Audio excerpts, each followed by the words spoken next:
Volveremos a leer la palabra de Dios para dar continuidad a nuestra meditación sobre lo que pasó después del diluvio.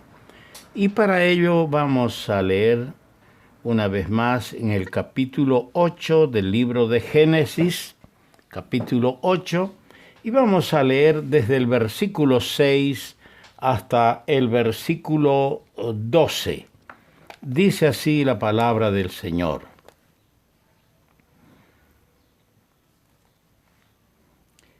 Sucedió que al cabo de 40 días abrió Noé la ventana del arca que había hecho, y envió un cuervo, el cual salió y estuvo yendo y volviendo hasta que las aguas se secaron sobre la tierra. Envió también de sí una paloma para ver si las aguas se habían retirado de sobre la faz de la tierra. Y no halló la paloma dónde sentar la planta de su pie, y volvió a él al arca, porque las aguas estaban aún sobre la faz de toda la tierra. Entonces él extendió su mano y tomándola la hizo entrar consigo en el arca. Esperó aún otros 7 días y volvió a enviar la paloma fuera del arca. Y la paloma volvió a él a la hora de la tarde, y he aquí que traía una hoja de olivo en el pico. Y entendió Noé que las aguas se habían retirado de sobre la tierra. Y esperó aún otros 7 días, y envió la paloma, la cual no volvió ya más a él. Que el Señor añada su bendición a la meditación que vamos a hacer de su buena palabra. He buscado un texto que sea acorde al tema que vamos a considerar hoy, y he encontrado este pensamiento en la palabra de Dios, en la primera carta del apóstol Pedro, el capítulo 2, versículo 11. Amados, yo os ruego que os abstengáis de los deseos carnales que batallan contra el alma. Esto nos muestra claramente que en nosotros hay una naturaleza mala, una naturaleza con tendencia siempre al pecado. Y hay una nueva criatura en Cristo dentro de nosotros, el hombre interior, el cual debe crecer diario y cada día asemejarse al modelo perfecto, crecer a la medida y a la estatura del Señor Jesucristo. Hoy vamos a considerar a estos dos animales, estas dos aves, de las cuales hemos leído en la palabra de Dios. Dice, y envió un cuervo, el verso 7. Envió también de sí una paloma. El cuervo y la paloma nos enseñan con su actitud la diferencia existente entre dos naturalezas. El cuervo es un animal inmundo según la ley. Y esto lo encontramos en Levíticos, el capítulo 11, versículo 13 al 15. Y en el verso 15 dice que toda especie o clase de cuervo es abominación, es un animal inmundo. Ahora, el cuervo no sintió deseos de volver al arca, sino que anduvo, cuando Noé lo largó del arca, anduvo sobrevolando sobre las aguas, o tal vez alimentándose de los cuerpos muertos, de los cadáveres que flotaban sobre las aguas, de los miles y miles que perecieron en el juicio del diluvio. Aquello era propio a su naturaleza y a sus apetitos, el satisfacerse de cadáveres, de cuerpos muertos. En cambio, la paloma dice que no halló dónde sentar la planta de su pie y se volvió al arca. La paloma era animal limpio, utilizado en las ofrendas, y aquellas aguas con cadáveres y putrefactas no ofrecían ni seguridad ni alimento a sus inclinaciones naturales. La segunda vez que Noé la envió, volvió con una hoja de olivo tomada en su pico, verdaderas arras del nuevo mundo donde iban a morar. ¿Qué es arras? Arras es lo que se da como prenda de un contrato. En realidad era una prenda de ese contrato que hizo Dios con Noé.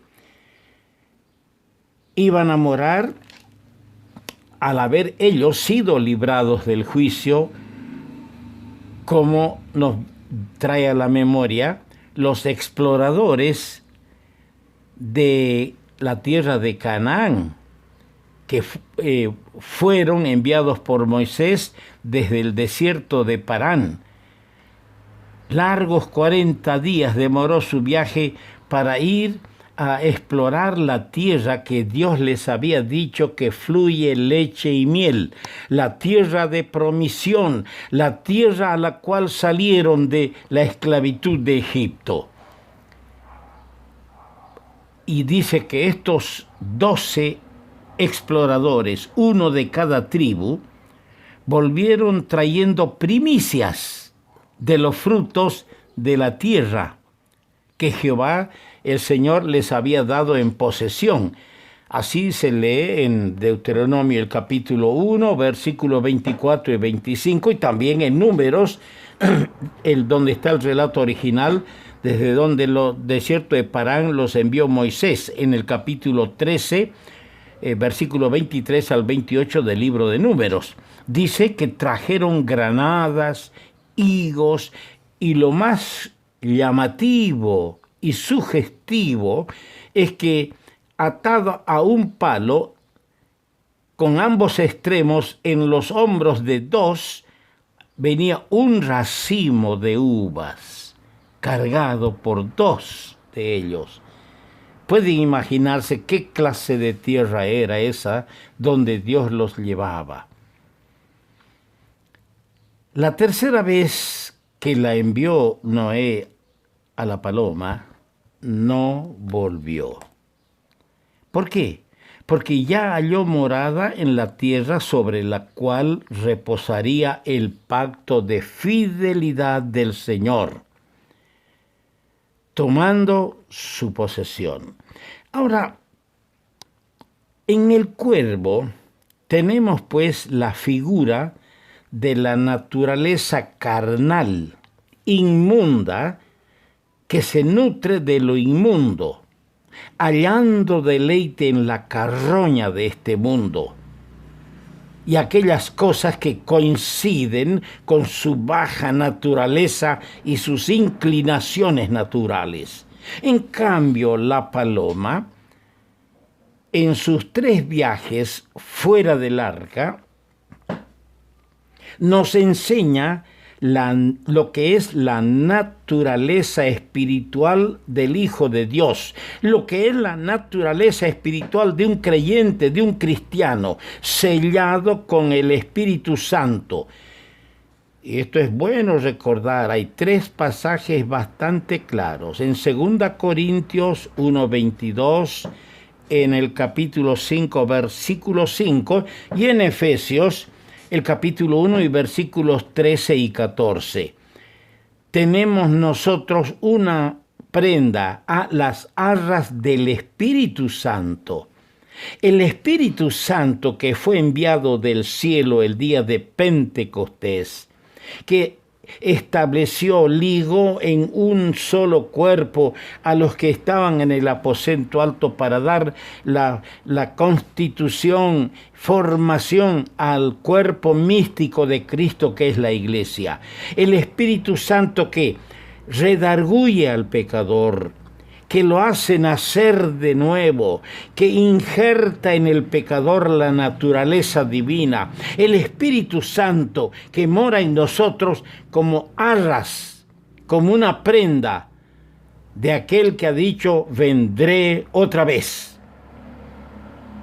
Ahora, la paloma en su primer viaje nos enseña el carácter de un hijo de Dios.